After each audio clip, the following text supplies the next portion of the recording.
Bienvenidos a un devocional más con el Evangelio de Marcos. Recuerden que Marcos nos está enseñando muchas verdades y estamos estudiando versículo por versículo. Marcos dirige su Evangelio a los romanos y trata de explicar que Jesús realmente es este siervo que ha venido, pero es a la vez el Rey de Reyes y Señor de Señores. Estamos cronológicamente estudiando y hoy es como un día martes dentro del contexto que estamos estudiando. Y para este devocional tengo una pregunta. ¿Cuál de los 613 mandamientos de la ley es el más importante? Marcos capítulo 12, versículo 28 al 31 dice: uno de los maestros de la ley religiosa estaba allí escuchando el debate. Se dio cuenta de que Jesús había contestado bien. Y entonces le preguntó: de todos los mandamientos, ¿cuál es el más importante? Versículo 29, Jesús contestó: el mandamiento más importante es: escucha, oh Israel, el Señor nuestro Dios es el único Señor. Ama al Señor tu Dios con todo tu corazón, con toda tu alma, con toda tu mente y con todas tus fuerzas. Jesús estaba en debate con estos maestros de la ley y termina el versículo 31, dice: el segundo es igualmente importante. Ama a tu prójimo como a ti mismo. Y ningún otro mandamiento es más importante que estos. Frente a esta pregunta, recordemos en el contexto, Jesús está siendo interrogado, cuestionado. Los fariseos, los herodianos, los saduceos, los maestros de la ley, que son diferentes grupos o sectas o diríamos divisiones dentro del judaísmo, dentro de la religión judía que existía en el tiempo de Jesús, después de que el templo fue destruido en el año 586 por Nabucodonosor, se formaron estos grupos. Pero le están interrogando, preguntando de muchas cosas, del impuesto al César, le han preguntado sobre la resurrección de los muertos. Y es por esto que este versículo que comienza primero dice: viendo un maestro que respondió muy bien porque había una discusión si había o no había resurrección de los muertos. Y quisiera mencionarte tres cosas o tres puntos muy importantes en lo que acabamos de leer. Primero, estos 613 mandamientos, se dice que la ley tenía todo el Pentateuco 613 mandamientos. Pero es un poco cuestionable y un poquito difícil de aceptar, aunque tiene un poco de historia. ¿Por qué?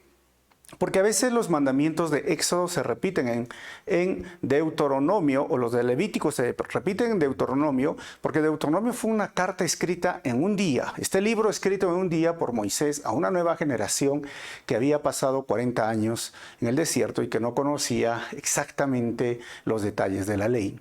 Pero ¿cómo surge estos 613 mandamientos? Miren, en el año 300, más o menos en el siglo III, había un judío, un rabino que se llamaba Sinlai, que dice que él fue el que registró los 613 mandamientos contándolos uno por uno.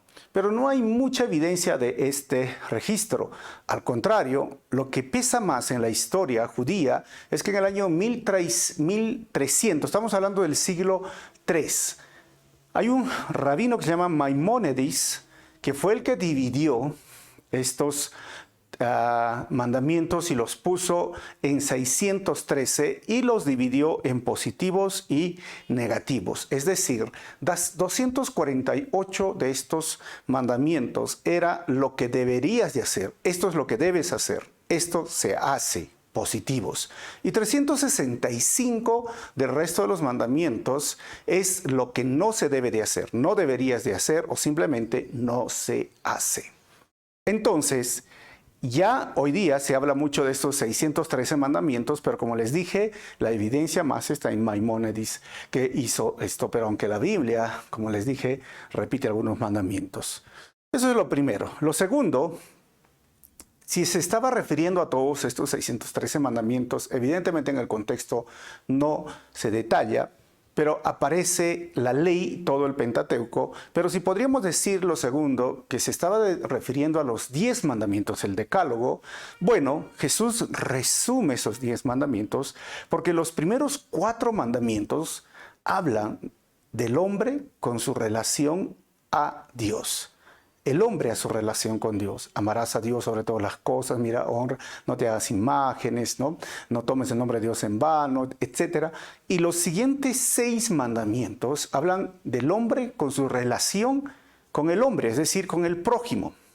No robes, no mates, no codicies, no adulteres, no levantes falso testimonio, no mientas, etcétera, etcétera. O sea, los 6 siguientes hablan de su relación con su prójimo y Jesús lo resume entonces en 2. Una síntesis de estos 613, 10, ahora lo reduce en 2. Ama al Señor tu Dios con todo tu corazón, con toda tu mente, con toda tu alma y ama a tu prójimo como a ti mismo. Y eso es lo tercero que tú y yo deberíamos de entender. Porque Primera de Juan también nos habla de que si nosotros decimos que amamos a Dios, deberíamos amar a nuestro hermano, deberíamos amar a nuestro prójimo. No es posible que tú digas, yo amo a Dios y tratas mal a tu prójimo, no amas a tu prójimo, no ayudas a tu prójimo, no consideras a tu prójimo, y los problemas sociales que hoy surgen basado en el sexismo, ¿no? Basado en el racismo, en el clasismo, aún la xenofobia, no es posible que tú digas yo amo a Dios y seas xenófobo, sexista, seas clasista o racista. No es posible hoy que tú digas yo amo a Dios y no ames a tu esposa si estás casado o a tu esposo. No es posible que tú digas, yo amo a Dios y no amas a los que están en casa, tus hijos. O si eres hermano, dices amo a Dios, pero no amas a tu hermano, no amas a tu hermana.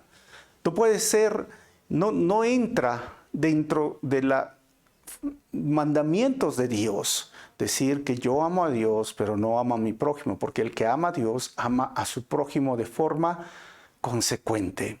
Y no puedes decir que yo amo a Dios y tratas de la peor manera a las personas que están a tu alrededor.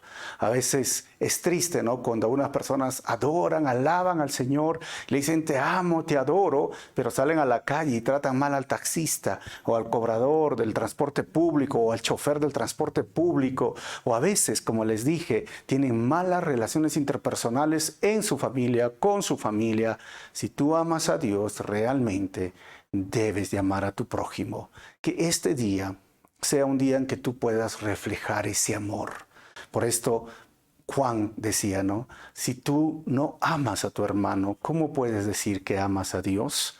No es consecuente, no lo es. Así que toda la ley se resume en esos mandamientos y podemos obedecer siempre y cuando mi relación con Dios esté bien.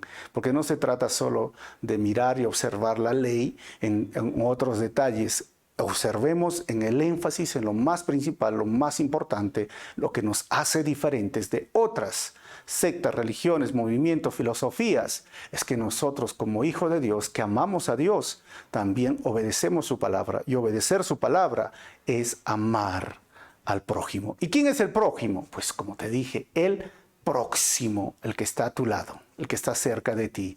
Que hoy demuestres ese amor a tu próximo. Nos vemos en el próximo devocional.